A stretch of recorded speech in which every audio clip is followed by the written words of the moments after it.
Hey guys, how's it going? Welcome to evening devotion. Tonight we're going to be reading out of Colossians 3:24. Ye serve the Lord Christ. The whole verse says, knowing that from the Lord you will receive the reward of the inheritance, for you serve the Lord Christ. Now this is the second to the last verse, so let's go up. Rules for Christian households. Verse 18, wives, submit to your own husbands, as is fitting in the Lord. Husbands, love your wives and do not be bitter toward them. A lot of men need to learn that today. Children, obey your parents in all things, for this is well-pleasing to the Lord.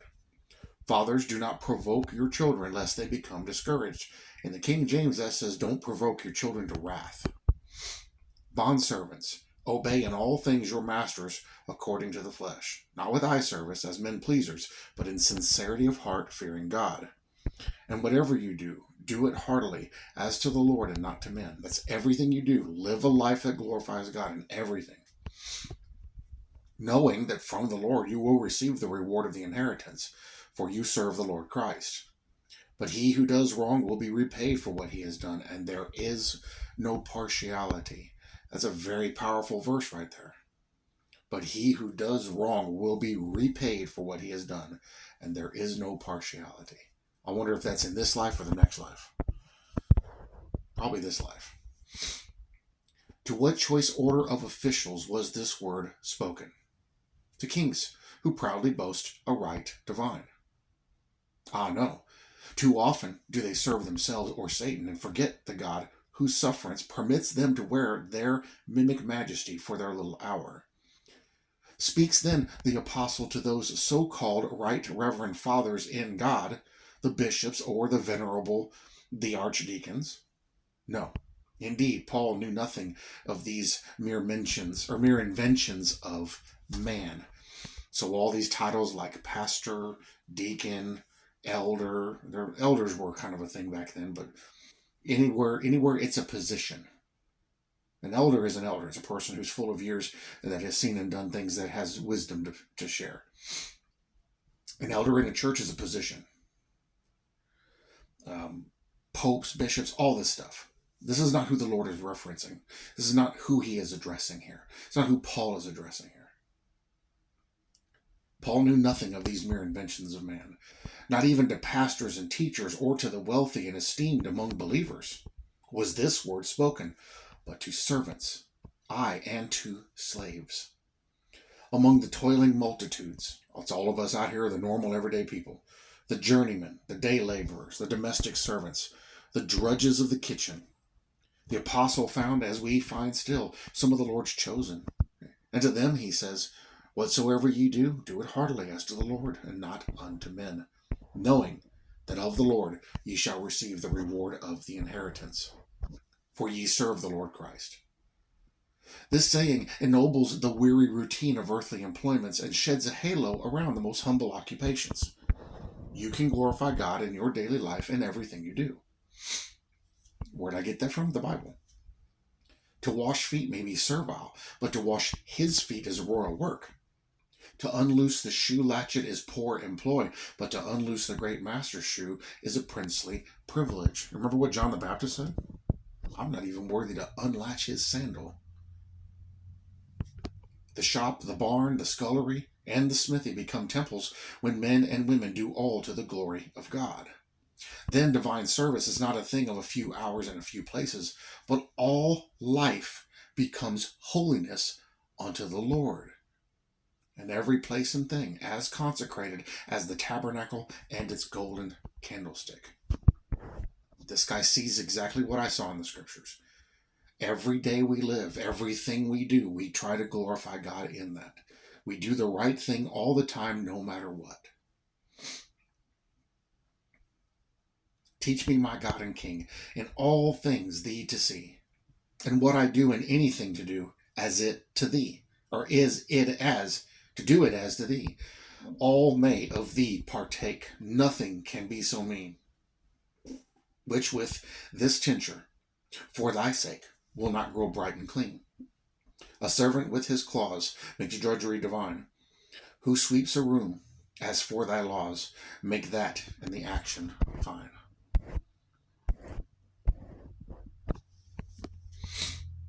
take anything that you do and look at it and examine yourself and examine it and say, how can I glorify God in this? I'm going to do this to the best of my ability.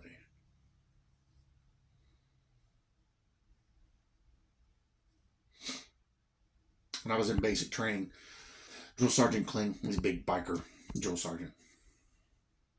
Actually, a very honorable man. I had a great deal of respect for him. He was I think he was the only one I got to shake hands with.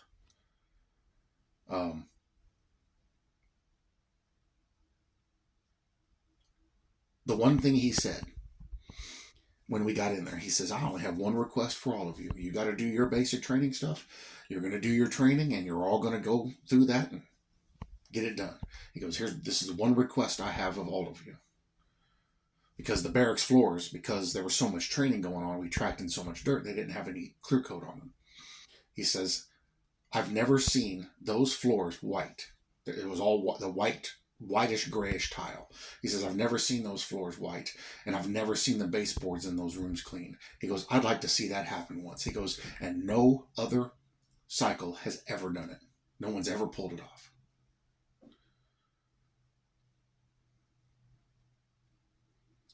So I had gotten injured, and I had, we were doing exercises, and I had knelt down on a rock, and they were having a big problem with staph infection that year at Fort Knox. And so the little rock had actually punctured my skin a little bit. Well, I got cellulitis in my leg, and my leg swelled up real bad and had a fever in it. So I had to take medication. I had to wear a compression sock. And so I was out of some training. A couple other guys had gotten messed up too. And so there was, I think, 4 of us. And I said, hey, guys. So, well, what happened was 2 days prior, I got laid down on the floor. They gave us a couple hours of free time because they were doing some paperwork and stuff. And so I went through with a scrubby pad and a towel. And I went through and I cleaned all the baseboards. And I'm crawling up under a bed, and I'm crawling off from under, and I'm covered in dirt. And Drill Sergeant, what have you been doing? I said, cleaning the baseboards, Drill Sergeant. He said, really? I said, I just got a little bit more to do over here. He goes, you go do that. You go finish that. These guys, won't have these guys do something else. So I was allowed to go finish it. Got it done. Well, 2 days later, everybody went on a big training event. And we got to miss it, but it wasn't anything that was going to slow us down from graduating. So we got back to the barracks, and the guys and the drill sergeant said, well, you guys just hang out here. They're going to be gone for a few more hours, so just hang out here and and just do whatever. Do laundry, write letters, whatever, but just be quiet, stay in here, don't get in any trouble. So when he left, I told the guys, I said, hey, I said, we're going to make these floors white. I said, I'm going across the line to the other side, which we weren't supposed to do, because they got a scrub pad in there. I went for a buffer, so I went and got it. I said, you got a mop bucket? I want you to mop the floor. I'm going to come through and scrub. You guys each got a mop bucket, and you're going to mop. One of you is going to mop, and the other one's going to come behind him and mop. And then if we need to, we'll do a final mop. So we started working on these floors. Did the whole section, our whole floor. And it was bad. It was bad. But I scrubbed all that stuff up out of there. It was like mud coming out of there.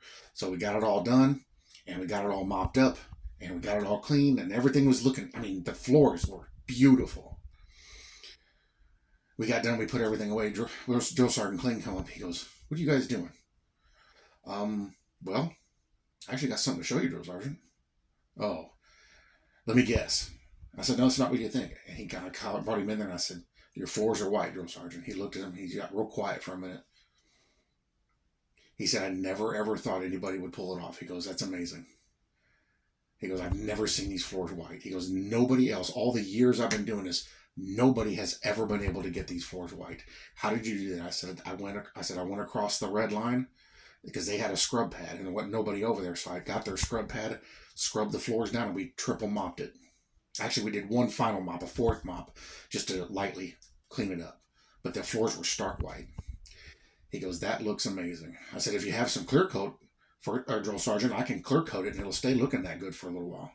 He goes, no, we don't get that kind of funding. And he says, well, it looks pretty good. He goes, well, the guys are on their way back, so look at it while you can because they're about to destroy it. And I kid you not. They came in from the field and they completely tracked up everything. I was like, well, it was nice for a little while. I tell you that story because when I heard him say that, my desire was, you know what? I'm going to do this because I know how to do floors. I've done it in the past. And that was my job for a while. I know how to do floors, and this is an easy thing to do. You literally just drag a mop, run a scrubber, and it's done. I'm going to do this. And it wasn't so much for him as I would take some pride in my work. I was trying to keep everything clean. And the other guys didn't want to do nothing. No, nobody but those 3 guys helped me, but they didn't have a choice. I didn't give them a choice. Nobody else was even interested in doing it. When they came in, they freaked out. They were like, "Why are the floors white?" Is it because we cleaned them? It was pretty good. I think he took a picture of it, showed it to the other drill sergeants. But we do that stuff because when you take pride in your work, even if it's a menial task, you're doing it for the Lord, because in your mind, it's like, if I'm going to do this, I'm going to do this like I'm doing it for him. Those floors Jesus would have been proud of because they were white. They were clean. They were beautiful. A little couple, about 3 or 4 coats of clear, and they would have been gorgeous. And it's the most opening a door for somebody. That seems like a mundane task, but the people that hold the door opens, the ushers at Trump's buildings, they get paid very good money. And he says, you're one of the most important jobs here. The janitors, he pays them really good. He says, you're one of the most important jobs here. He goes down there and he walks around with them, talks to them. He talks to the people that do those tasks because he knows they're important. Because if they weren't doing their job, nobody else is going to do it. In this, we glorify God. Like I've told you before, it can be something as simple as doing the speed limit on the highway. I mean, nobody does the speed limit anymore. It's hard to find anybody. And if you do, you're going to get run over. Doing your best to do the speed limit. Cleaning the dishes properly for your family. Cooking a good dinner. Not cutting any corners. Doing things the way that you know you're supposed to do them. Doing repairs. If you're doing repairs on vehicles or something like that. Doing it the right way. Not shortchanging somebody and then possibly causing an issue down the road, but doing it correctly. Every little thing that we do in love, it's like we're doing it for the Lord. In everyday activities, we glorify Him. In the most mundane of tasks, we glorify Him when we do them with integrity, when we do them out of love. Because remember, what we do to another person, we're doing to Christ. And so if I'm doing this because I love my family and I want them to have clean dishes to eat off of and I want them to have a nice meal, I'm doing that out of love for them. And so therefore I'm doing it for Christ. We glorify Him in everything we do. And now when we get to the Bema seat, people are going to go, oh man, all that money I gave, all these things I did, that missionary I did, and we're going to think that stuff's going to go through and become good stuff on the other side. And it's all going to burn up. And then we're going to realize, I handed that guy napkins and that, because he didn't have anything, and I helped that guy out on the side of the road. That I gave that person a cold drink. I handed that person a couple of bucks. That's what passed through. And all the other big stuff I did didn't even make it through the Bema seat fire. Jesus Himself said it. He said it. If you give a cup of cold water to one of these little ones in the name of a disciple, not even an apostle, not even Christ Himself, a name of a disciple, the least possible good thing you can do, you will in no wise lose your reward. Jesus told us what makes it through the Bema seat and what doesn't. Kindness and acts done in love to people we know, to people we don't know. Every day of our lives. Those are the things that have the great importance in them. And we have been taught differently than that. We've been taught it's the big things that matter. No, it's the little things that matter. It's one of the things I like about Alistair Begg. A lot of people don't care for him. I like him because he says the plain things are the main things and the main things are the plain things. It's the little things that make the biggest difference.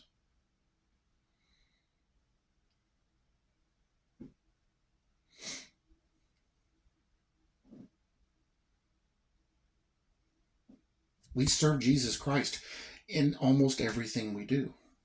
We can do it the wrong way too. So when we look at our lives and we look at our daily activities and we wonder, well, I feel like I should be doing more for God. I feel like I should be doing more for Christ.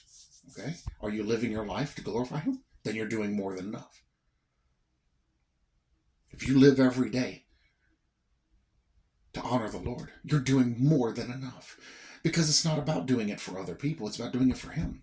And if by chance we get to do it for other people, all the better. So we don't have to look that far to realize that we do great things for Him right in our own living room.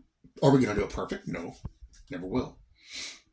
But it's amazing to think about that I can literally make dinner for my family tonight and glorify God in that. I can literally be kind to somebody and smile at them and ask them how their day is going at the convenience store or at the grocery store or at a restaurant. And I'm glorifying God in that. I can literally show kindness and I'm glorifying God in that.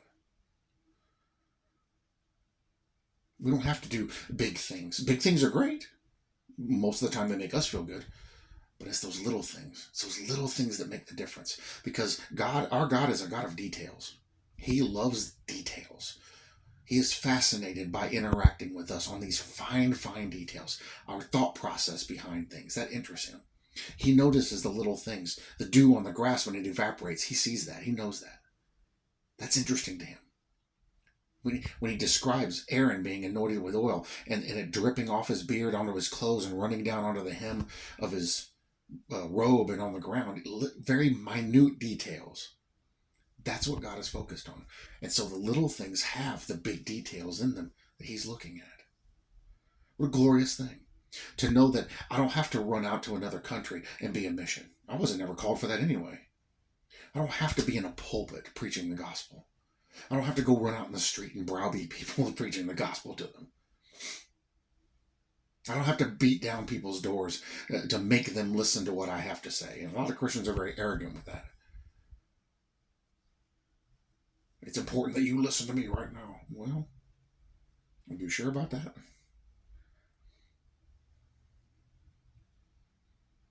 Little things we do every day can have such amazing impact. And I tell you this, the greatest joy that I've ever been able to give another person was when I helped them with the little things.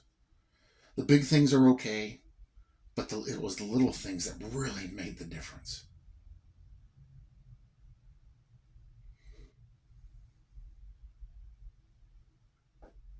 Those little tiny things just stand out, especially when it's something that's long term. I was out at my mom's the other day, and the guy, Tom, that was working on the place, he has since passed away.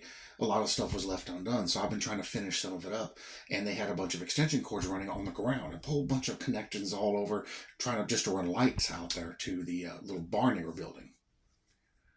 And it was all over the place. It was on the ground. It was hung up in the trees. It was just a mess. So I said, I'm going to go get some guy line kits, some suspension kits. And it's just a line you attach, and then you zip tie your extension cord to that. So the cord's not hanging, but the line is taking the abuse.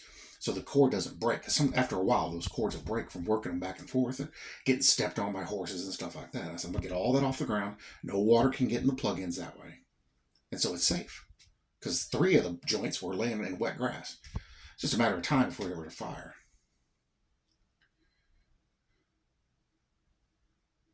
And my mom was amazed. All I did was hang the wire. I got to go out tomorrow and put the cords up because it was too windy yesterday. She was amazed. And then I put a surge protector, a little strip, industrial one, underneath on her back porch. She had no plugins on her back porch. I installed one there and ran the cord around so it would have power to it. And she says, this is amazing. She goes, I have power under here now. So, it took me 10 minutes. She'd been waiting on this for like 6 years. Little tiny things, and it just blows her mind. And she's so thankful for that because little things like that make life so much easier. Now we don't have to watch out when we're mowing grass when the spring comes because of that cord that was laying on the ground. Now we don't have to worry about having to try to make sure we're not going to trip over something or run over something because it's all going to be up off the ground. We don't have to worry about fires because those connections getting water in them. It's all going to be secured. It's all going to be easier. It's all going to be safer. Little things. To me, it's a little thing. To some people, it might be a big thing. But little things like that have such an amazing impact on people's lives. And that's something that will last a long time.